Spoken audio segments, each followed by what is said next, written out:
years. Today we are going to discuss about iterators in Python, where iter is the function which is used for performing one step-by-step operation. We use this iteration everywhere in Python, where coming a step, that means a process one by one it is going, then it is called iteration. Where you can see a simple for loop. Here we are looping, we are running a loop for three times. What it will do, it will print the values 0, 1, 2. Okay, so it will print 0, 1, 2, which means it is iterating 3 times. It is iterating 3 times. Now check the things about what is an iterator you have learned. Here we have a special functions iter and next, a combination for iterations. A combination for iteration. So what is it actually do? It will do the same thing, but here we doesn't require any index. Here we doesn't require any index. Instead we will do for the next function we will give the iter. It will go step by step. Let us take an example and it will be clear. I am taking here a sequence list.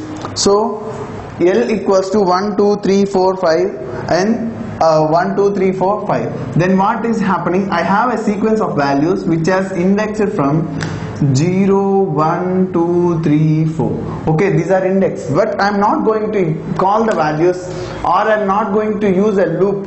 Not going to use a loop for calling these values. Instead I am going to use iter and next combination for printing the values.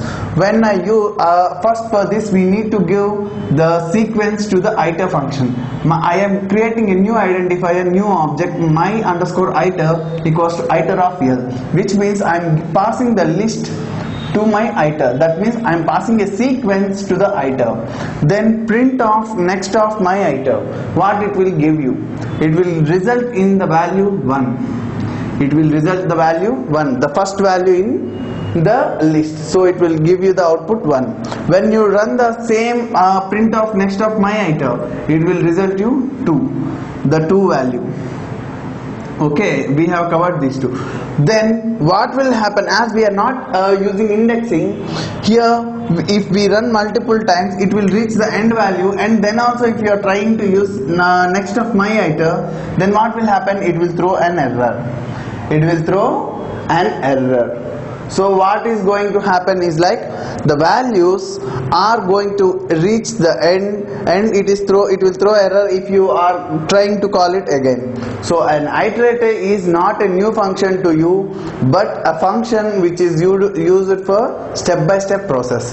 For more queries and clarifications, reach out over Bison Technologies, and for reaching online in gangboard.com. Thank you.